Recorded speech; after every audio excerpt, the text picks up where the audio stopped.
So this is my first leetcode problem, and I'm planning to do more leetcode in the future.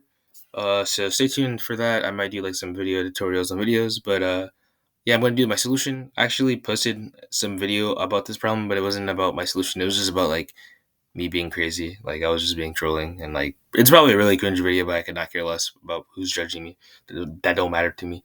So um, in this question, right, we have an array and some of these values are missing in this array, and we can fill these values with either x or y, and we choose x or y to begin with. So the idea is that like you want to minimize the maximum absolute difference. So return the minimum possible difference. So I'm going to go straight to the solution.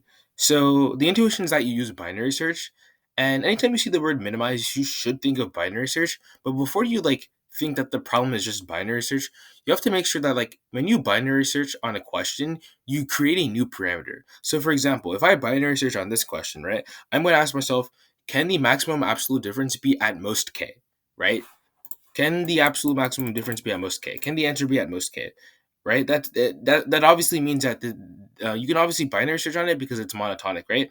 If the difference is like at most 50, then I obviously know that if it's at most 50, then it's definitely at most 70, right? If my answer is at most 50, then it's at most 70. Like that works. If this is true, that's obviously true. So I know it's a monotonic problem, right? I know it's monotonic. And monotonic just means that like increasing like it's just like false, false, false, false, true, true, true, true, true for the binary search, where it's like true, true, true, false, false, false, false. There's no like it's like strict like you can partition it where it's like trues, false, right? Sort of just like we're increasing and then we're decreasing. This is like monotonic, right? But the idea is that in binary search, when I create this new parameter k, like for me to like actually make binary search a good technique, like I must be able to express my function, my check function in terms of this parameter. If I can't do that, then it's binary search is probably not a viable solution. Basically, instead of using a fancy like word like function, basically what I'm saying is that you must be able to relevantly use the new parameter that you used, that you created. So I must be relevant. I should be able to relevantly use k in the context of my problem. If I can't create if that new parameter doesn't do anything for me, if knowing that the answer is at most k doesn't do anything for me, then like you probably shouldn't use binary search, even though the question is monotonic, because there are plenty of problems that have like minimized, but and it's like it is monotonic, but binary search is just not a part of the solution. So don't think every minimization problem is a binary search, but definitely always like have that in the back of your mind. But the binary search usually is never the end of the story. It's always the beginning, because the check function is way more is much worse, is harder than the actual binary search. Like very rarely is binary search, because binary search is easy to think of. It's very easy to think of. So it's always going to be the check function that's weird. But the check function makes the problem much easier, because now you're fixing this parameter k that you can actually use in your problem. So in the context of this problem, if I ask myself, is the answer at most k? Then what this means is that every different, like literally what this means is that for like I'm gonna one index, right? So for I, which is in this range, this has to be true.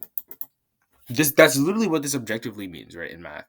So the idea is that like I'm gonna binary search, like it makes no sense. So for your binary search around bounds, I mean I did 1 e to the 9. It makes no sense. Like I'm not gonna ask myself, can the answer be at most more than the or an already existing difference? That, like for example, in this array, there's already some like the maximum. There exists some maximum difference in the array. Like if you just ignore the negative ones, there exists a maximum difference. I'm not gonna set my right bound for my binary search to be more than that, right? That makes no sense. So the idea is that for every negative one in this, in this like array, there's going to be um some condition on it. I'm going to say that like if this element is missing, right? Let's say I have some missing value, right? Some -1 around me. So this is a missing value. Then either like this is the case, right? I can have two concrete values, two constants. Some these are values that are never changing because they're already filled. And the idea is that like it has to satisfy this, right? less than k, m minus c2 that has to be less than k. And this is just by math. This is like your missing value has to be within this interval, c1 plus k, and I believe it's like either you can just be like m, or sorry,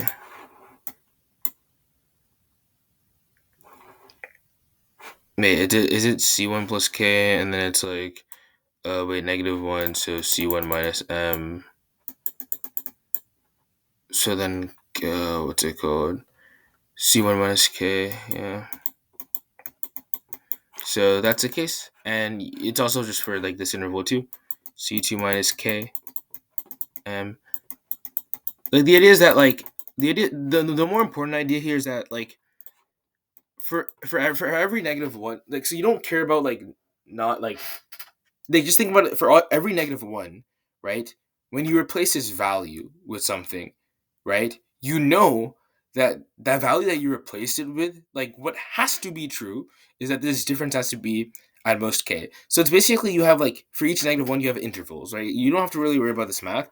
Is that you have some interval. You have some interval, right? And for example, you might have so either it looks like this or it looks like this, or maybe it looks like you have two concrete values or you just have like one concrete value, and like this. So it could look like that. It could look like that. The idea is that like for every concrete value next to me, or like constant, whatever you want to call it, for every constant next to me, I know that I'm going to have some interval that that value must be. Like it basically gives me a condition of what, or some interval of what that value that's missing must be. Like it must live in that interval. So the idea is that like I'm going to get some interval, right? Maybe it's two, but if let's just do some cases. If it's only one, then I'm saying that my missing element has to live in this interval, right? If it's nothing, then like, well, I'm not gonna worry about it now. If it's nothing, then like whatever. Let's not worry about that now. Let's just like at least fulfill the conditions we already know. If it's nothing, then like just don't worry about it. We'll worry about that later. It's annoying, right? But if it is two intervals, then I'm saying that I must live in both of these intervals. If I must live in both of these intervals, then I just replace the interval with the intersection. Like it should just take the intersection. And so that means for every missing element, well, except for the cases where it's like -1, -1, -1, -1. Like I don't really want to worry about those cases for now. Like that was the pain case, and I probably should have not pushed it back. But in general, right, for these cases where it's like there are conditions that are obviously set, because for these ones I don't know, I don't have any idea what these numbers are, so I can't really like write condition. I can only like look at them after like stuff is filled in, so that's why I'm not really worrying out about it now. But at least for every like thing that I can like create intervals for, I have intervals for. So the idea is that like the scenario is that like I have a bunch of intervals, right? I just have a bunch of intervals.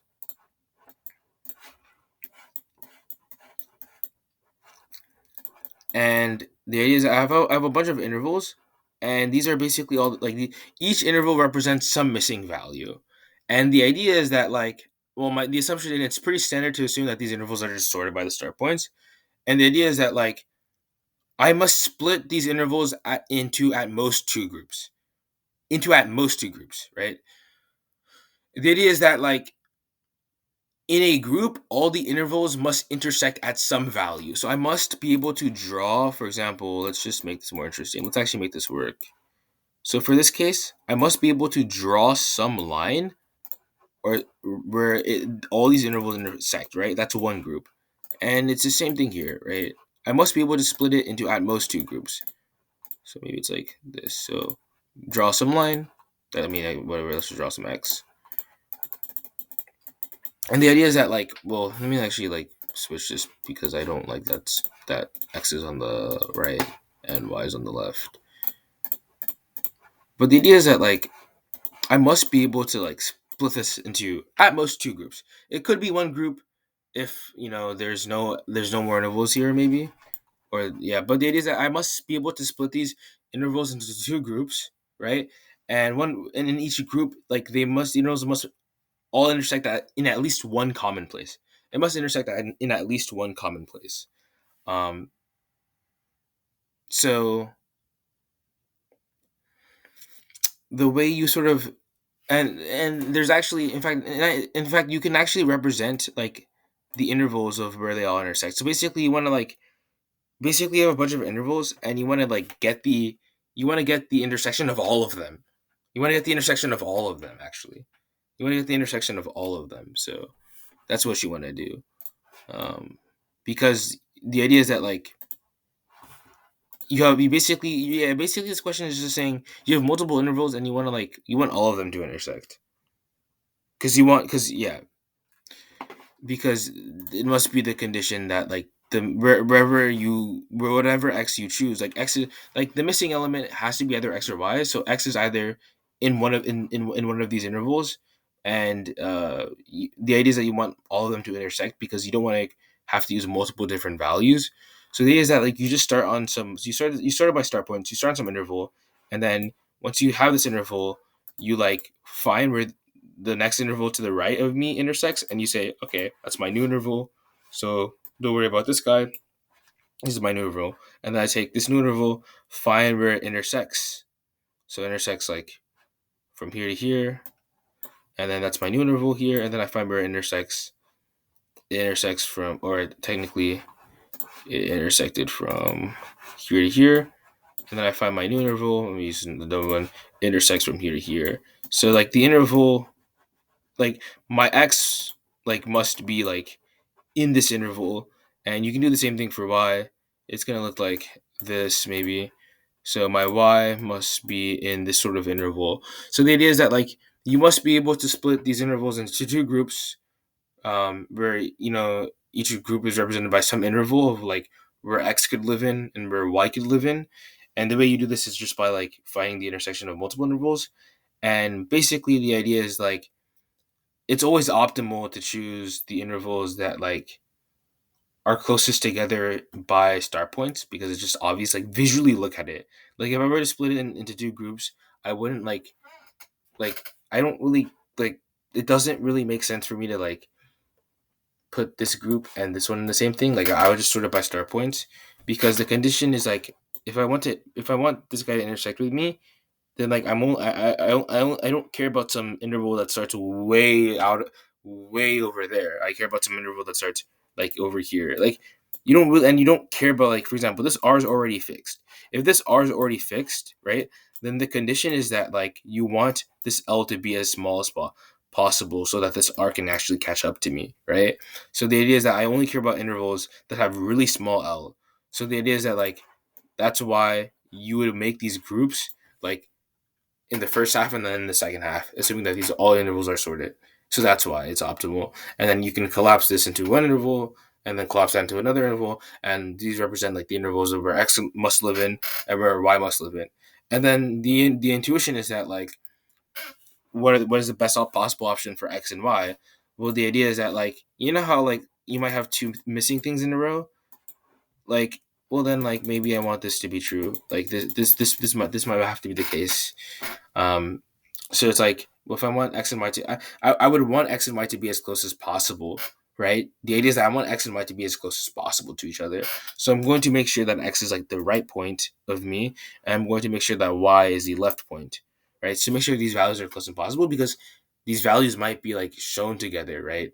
So I want to make sure like that they're close to each other as possible, so that I achieve that by making that the right point, and I achieve for X, and I achieve that for making the for the left for Y. That I achieve that by making Y the left point of that interval. So then I'm good. So now I have X and Y, and the idea is that like okay, so for all these negative ones, right? If like for all these intervals they represent negative ones, I can go back in my array and I can say if you're a negative one and if you were a part of my x interval, like this x interval, I'll replace you with the value of x, this endpoint. And if you're a part of this y interval, I'll replace you with this start point. And then for any interval for any negative one that doesn't actually have an interval, these guys, what I initially did was I was like, okay, whatever. I'm just going to say you know what? I'm going to just assume that you're X. I'm just going to assume that you're X right now. all I'm gonna do is I'm gonna assume that you're X. Like I'm just as a base assumption, let me just assume that you're all X, right? So I have the values, right? So let's say I assume that they're all X. Maybe there's an all X or something. Maybe there is some Y that doesn't work, right? Maybe there's some Y, maybe there's some element next to me, and X minus Y is greater than K. That might be or greater than K. That might be a problem. So if that's a problem, then my intuition is that like maybe I can change X or something into Y. And if I change X into Y, I can only change because I did that like you'll see how I'll deal with a -1 case in the code. It's better to explain this now using the code. But let me show you what I did in my code because it's really annoying. So um, everything is calm until you get to that case, right? So you first binary search on you first of all I'm going to create like an array list for my intervals, and then I'm going to binary search on K. And the idea is that I'm going to create my intervals, and I'm going to record if an element is missing because I'll need that later. And to create intervals is just a bunch of math, and then you have to make sure that like if you have two constants around me, then I'm going to have two intervals, and I just uh, collapse that into one interval by taking the intersection. So I had a very handy dandy intersect function because I use that a lot. So I'm just going to intersect that and combine them, and that's pretty good. It's just pretty standard stuff, and then you sort it, and then the edge case is that if I have no intervals at all, um, then I'm just gonna then that means that there's no -1s if I have no interval at all.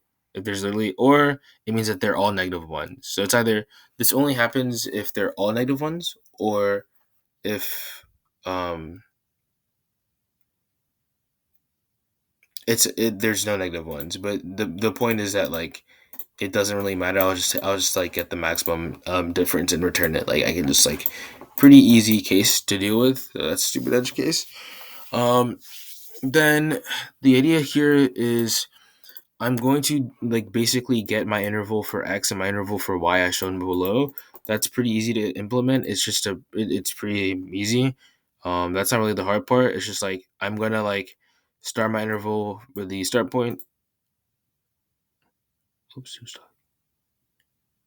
and I'm just gonna like keep intersecting with me. Like for example, if like the current interval does not intersect with an interval to the right, then I'm going to create another group.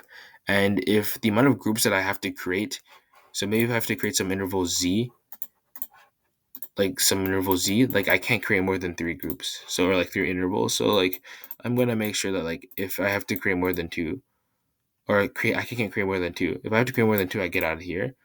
But the moment that I have to create another group, then I say, well, my X interval is the current thing, and then I'm going to set current as the new one, and then I'm just going to do the same thing. So it's pretty standard here. I didn't think I did anything. I also recorded like if an interval was a part of the X group or a part of the Y group to make sure that when I'm filling these -1s, I can know if I have to fill them with X or Y.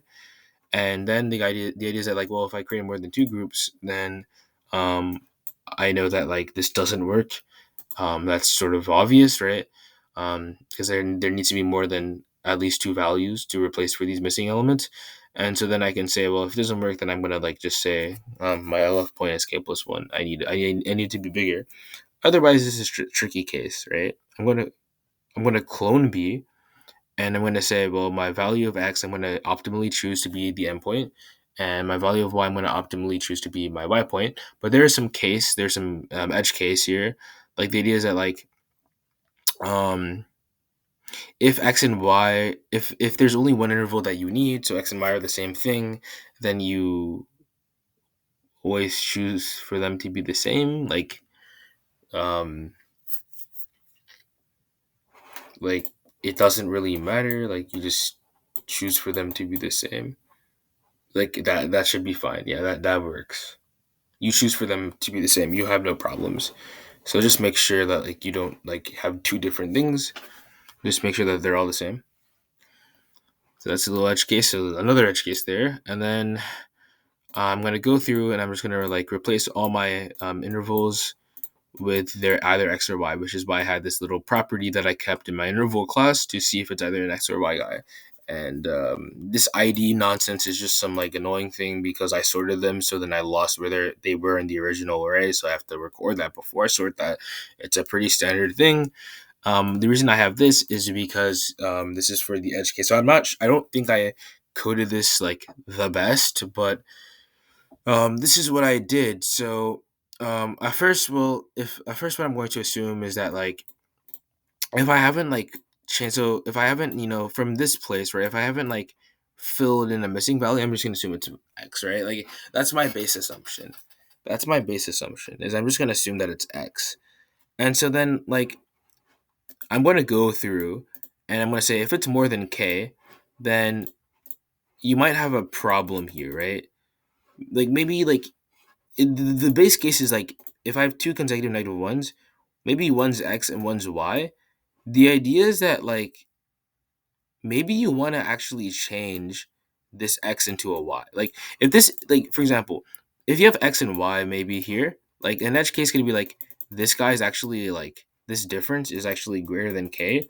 So maybe you have to change this guy to Y for it to work, or you have to change this guy to X for it to work. So the idea is that like here's really annoying, right? The idea is this, right? I in order for me to like somehow fix this like this difference being more than K, in order for me to fix this, the element must be able to change. Like it can't be constant, because if like I know that the element must be able to change, right? Like I'm gonna try to like get this element to change, and it can only change to X or Y. So the idea is that like the element must be able to change. Um, Wait, hold up. Could you?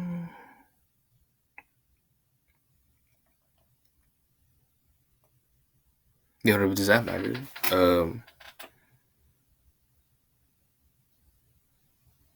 Oh.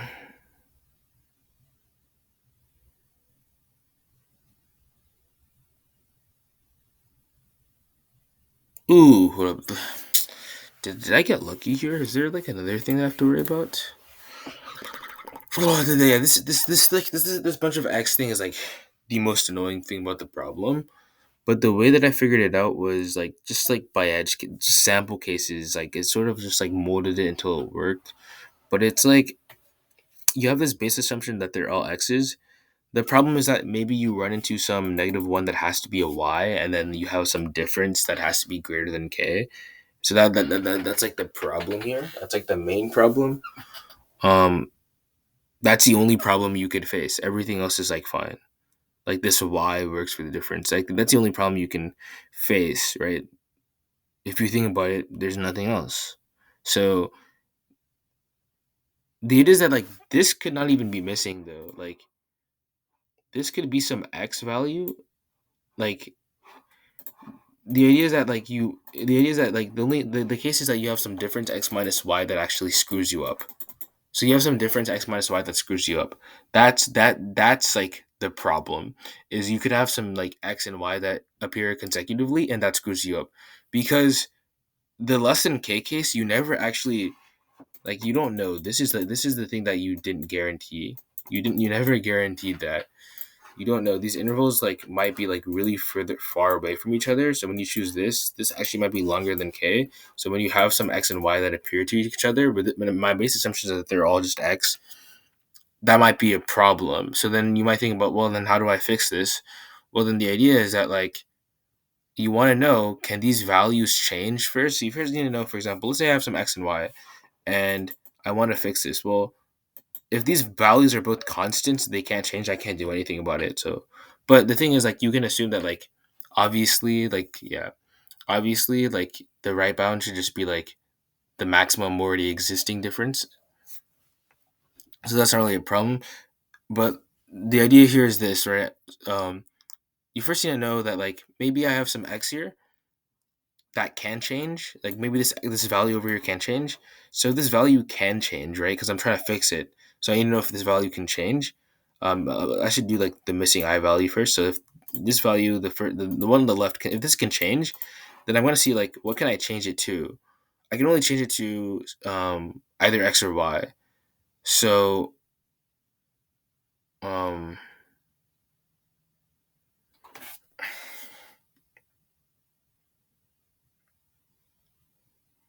so then the idea here is that I'm gonna check. The case is that like either like this is true or well this is either true, right?